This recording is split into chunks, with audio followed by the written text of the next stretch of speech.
How to build a world in 5.5 hours using GenAI. I'm going to say that, caveat this talk with this is a little sensationalist, but I will say I did actually build the whole world in 5.5 hours. I'll say that the existing world that is published right now, I did probably about 30 to 60 minutes of tweaks. Um, but the core experience and the all the art and all that was done in this time frame, which is pretty much exactly what I set out to do. So, real quick, the agenda, introduction, planning, process, takeaways, Q&A. So I'm going to run through, I'm going to introduce myself for those of you who don't know me. I'm going to talk through sort of the steps that I went through when I put this together, and as well as give you a summary of my takeaways from this experiment. You'll notice Q&A is at the bottom. Please hold your questions until then. I do have the chat open, but I am notoriously terrible at multitasking. So just keep in mind that I will not be able to, um, I will not be able to read questions and present at the same time. So just hold your questions to the end, and I will answer as many as I can in the time that we have. All right. So meet Habitor, aka Benjamin Wiener. So many of you know me as Habitor. We're known for plants and bugs. Those were actually produced by our studio HabitXR, which is a company I started 3 years ago in 2022. I've been creating on the platform since 2020. I think my first world was published in February of 2020, but in 2022, I started HabitXR as a consulting company, and we did a lot of consulting work as platform experts on Horizon Worlds as a platform. And since then, we've done a little bit of studio work. We still primarily do consulting work, but you'll notice, you've played Plants and Bugs. We were also big contributors on a couple of 2P projects. I'm sure you guys are familiar with the ESPN Tailgate and the Office Worlds. We had a lot to do with both of those titles. All right, jumping into how to create a AAA game in less than 6 hours. AAA stands for All AI Art. Yes, a multi-award winner too. Thank you, Melissa. That's right.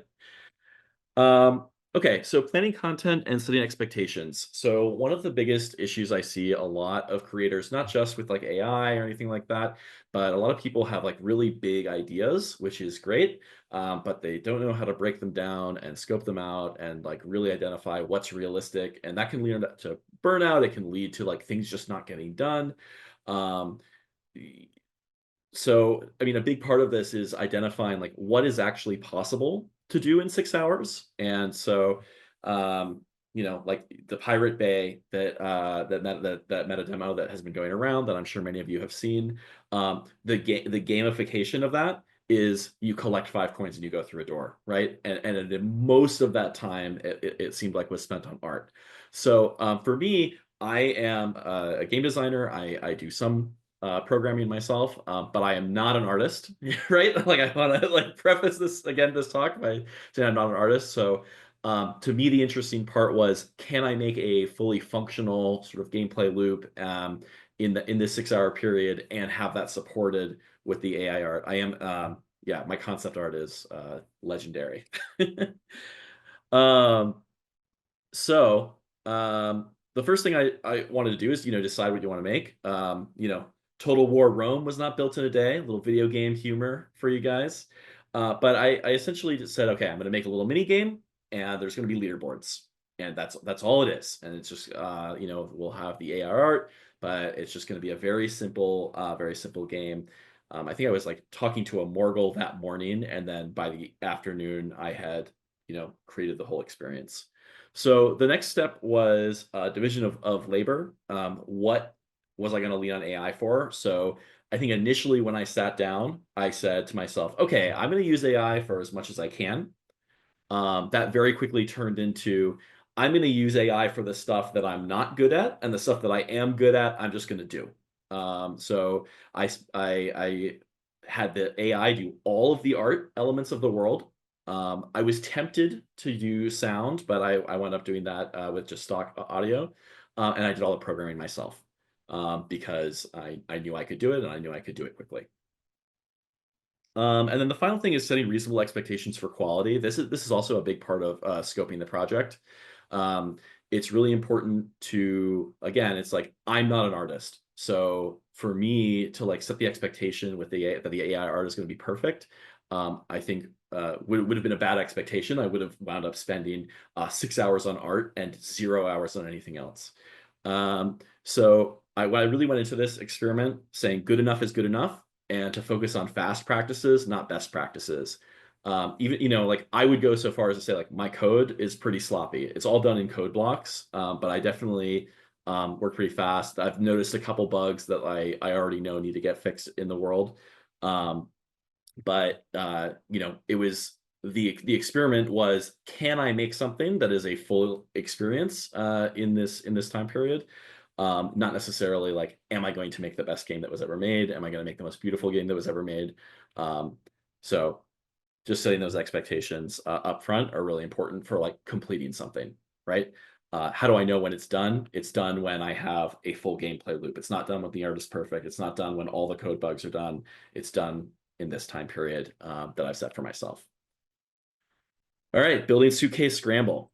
So for those of you who haven't played it yet, Suitcase Scramble. It's based on a true story. I was in San Francisco for GDC recently, and my luggage got lost. It got sent to the wrong baggage claim. So I came up with this game. It's just a simple sorting game. You on the left image here, you can see we have our buttons and there are some arrows on the conveyor belts. And when you hit a button, it flips the arrows. So if you hit the left button, these arrows will flip from up and right to right and up from top down. And same with the right hand button. Very, very simple. You can see that the art itself is like nothing to write home about, but it's serviceable. You can tell what it is, all that good stuff. But functionally, very simple. You just sort the suitcases by color and shape. If you get a suitcase in the wrong bin, you get a strike. 3 strikes, you're out. It's game over, and you can restart. So leveraging Mesh Gen AI, I sorted the assets that I needed into 3 categories before I started generating them. So the first thing I did, because I am a game designer and a developer, is I focused on the key assets, which are like, what assets do I need for this game to function, right? Like, what do I need for it to like in a vacuum just be the game? So that's stuff like the suitcases. They need to travel along a conveyor belt. They need to go into a bin, and we need to be able to like have inputs of some kind and visuals that show which direction they're going in. So these are the key assets. This is what I focused on first.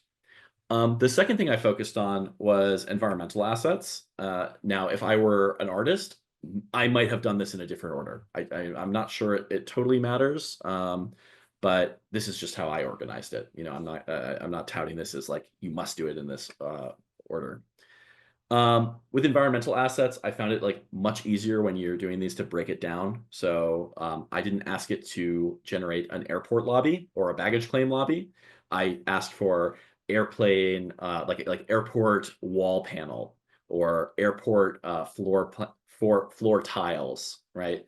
All that good stuff. And then finally, at the end, I just did decorative assets. So there were like some little barriers that I put up. We got potted plants, airplanes, just little details that sort of bring the world to life and help communicate to players where they are.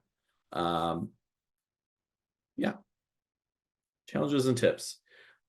So some things were really easy. For the airplane, I typed in airplane and it generated an airplane, which was great, fabulous. Um, I could not for the life of me figure out a description of like the X-ray box that the luggage goes through that made sense to the AI. So I wound up just like breaking it up into key components. So I was like, okay, there's rubber flaps, which I wound up having to describe as curtain made of rubber flaps because just rubber flaps created some weird geometry. I knew that I wanted the outside to be metal, and I knew sort of like the texture that I was looking for was like um, air duct vents. And so I did that. I see that there's a question in the chat. Please hold on tightly to that question. Don't forget it, and ask it again at the end of the chat. So okay, so X-ray box broken down, and then on the inside I had a like sort of like a black box with open faces, um, to complete the look. So before we go into Q&A, um, I'll jump into the desktop editor, and I'll show you what I mean here. I also reused a lot of elements. So like, for example, in that first image here where you see these suitcase signs, I just took the suitcases and I flattened them and I put them up against a black shape, a black square on the background to be the sign. Reusing assets is a tried and true tried and true technique. I used the air duct paneling a lot, actually. I used it on the arms for the buttons. I used it to like cover the lid on the X-ray box, all that good stuff. If a mesh mostly works, but part of it doesn't look great or doesn't work, just cover it up with something else. Like again, you can see I didn't really like how the legs of the conveyor belts turned out, so I just took a rectangle, stretched it out, and covered the front.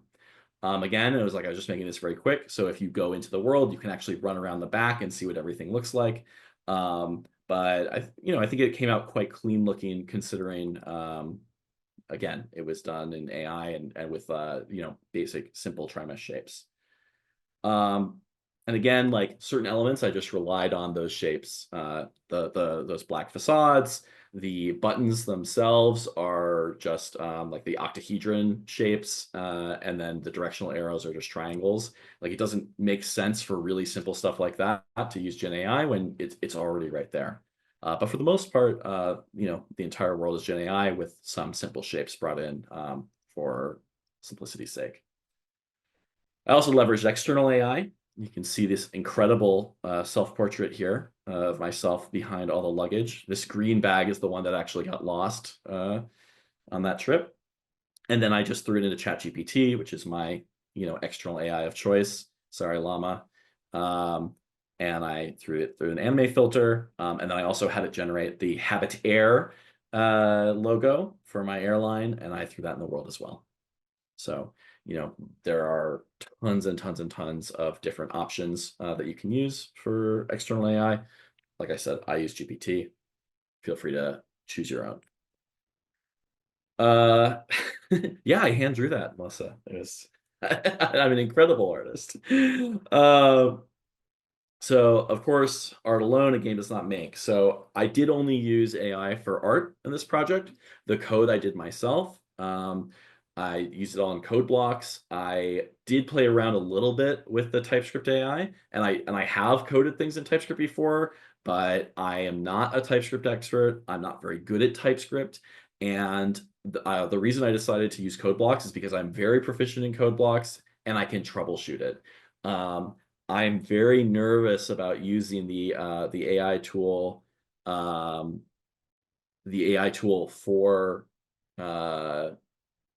for TypeScript because I don't understand TypeScript well enough to debug it or to link stuff up. So I have been using it a little bit to help teach myself, which has been great.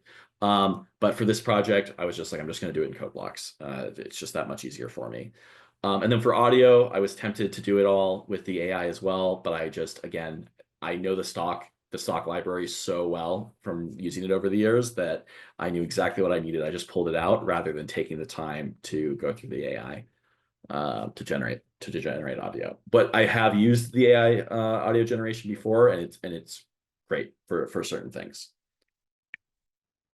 So overall, these are my thoughts. I definitely went into this treating it as an experiment, as what can I do? Like, what can I use these tools for? I was trying to familiarize myself with the mesh gen tools and get a feel for like what they're best at, what they can and cannot do, and can we really do it in that time frame that that Meta was purporting was advertising, right? That's 6 hours. And the answer is absolutely you can. You can.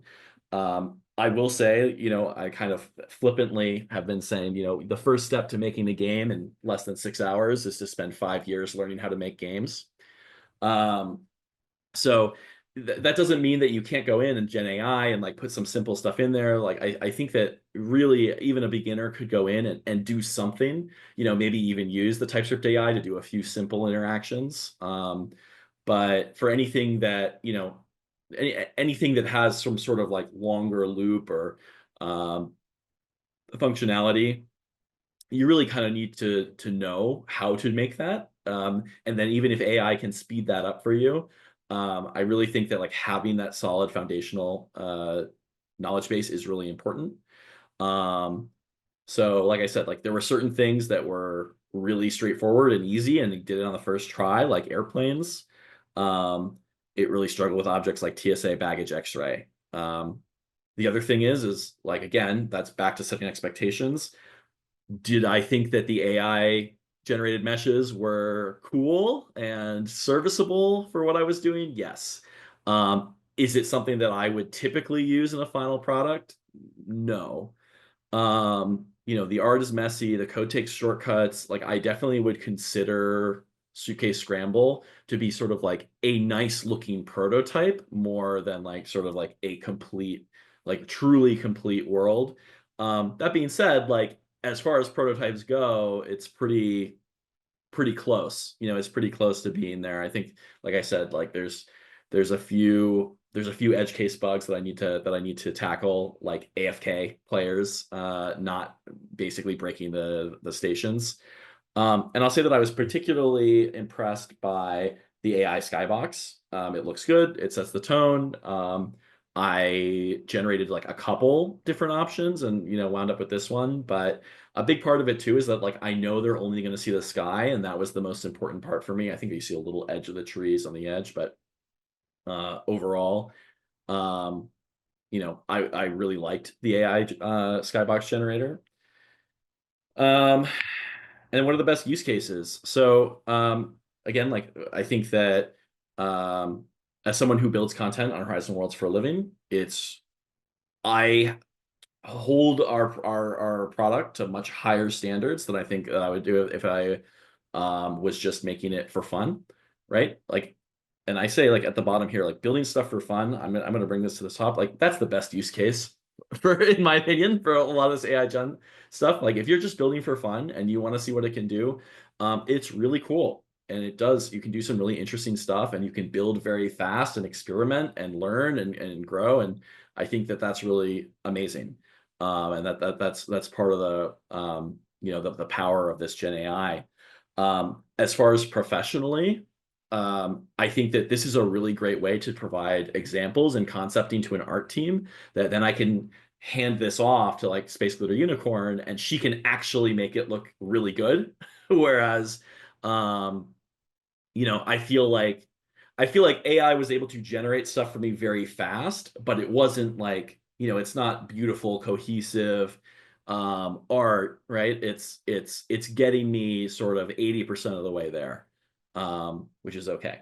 Which is totally within the expectations of what this experiment was.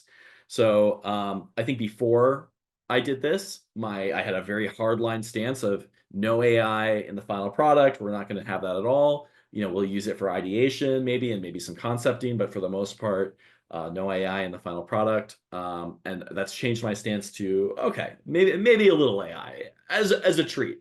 The two elements that I think that I would feel comfortable in like a final product going out is probably the airplane model because it's just flying overhead. It's a silhouette. Um, and and then the other thing that I felt was fine was the airline logo that I generated with ChatGPT. It's just like super simple. It's just decorative. It doesn't really have a function. It's just to like add some depth to the world. But again, it's like I could see this again from a professional perspective, using this to really quickly prototype ideas, like throwing spaghetti at the wall, see what sticks. But also if I'm pitching a project to an investor or someone who's providing a grant, I might, like, hey, like something that's actually playable goes a lot further. If a picture's worth 1,000 words, a playable prototype is worth 1,000,000, right? Um, so I mean that is a big deal, and that is a game changer, particularly for a lot of like indie studios who are like trying to get their foot in the door.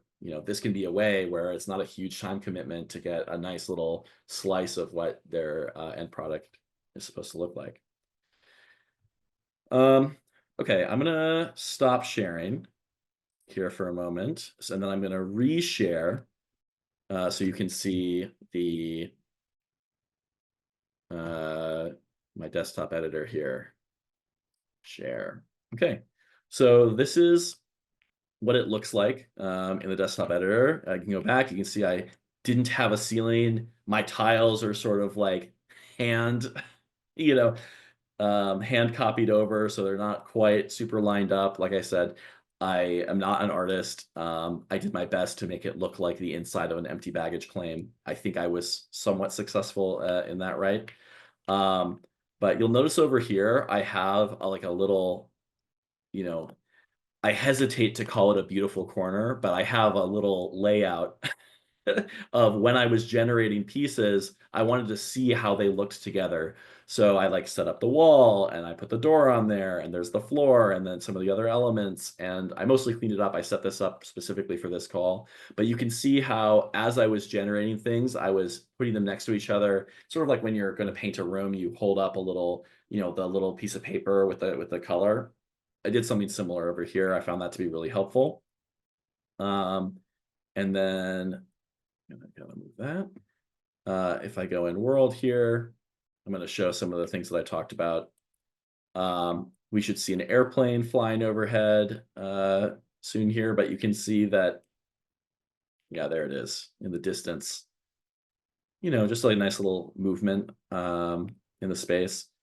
You can see I just copy pasted these pillars. The plants, the pots have like this weird thing where there are shadows, it just didn't texture it instead of adding like a texture shadow. So like that was weird. I kind of hit it better over here, but you can see on the bottom left. And then if you go ahead and look behind here, you can see what I mean. Like the wheels on my laundry carts were kind of not wheel-like, not wheelie good, if you can forgive the pun. I have things sort of sinking into the floor. I thought that the leg distribution on these conveyor belts was like not great, so I just covered it up with a little facade. You can see on these, if I lift this out, I'll just blow this out here. You can see that this was actually made up of several pieces here. And these were all generated separately. So you can see these are this is my rubber curtain. This was like my interior box. And this was actually the first thing that I made. And I decided that no, it looks terrible. And I needed to put metal venting around it. This is actually just, what am I doing here? This is just this on its side and collapsed. So let me put all those back together. And yeah, that's the world. Like I said, like, does it give the impression of kind of a dirty baggage claim area? I hope so. Yeah. Um, that's the game. That's the game. I've got a couple of my leaderboards here. You can see the disgusting amount of suitcases I've sorted. Yeah, and all that good stuff.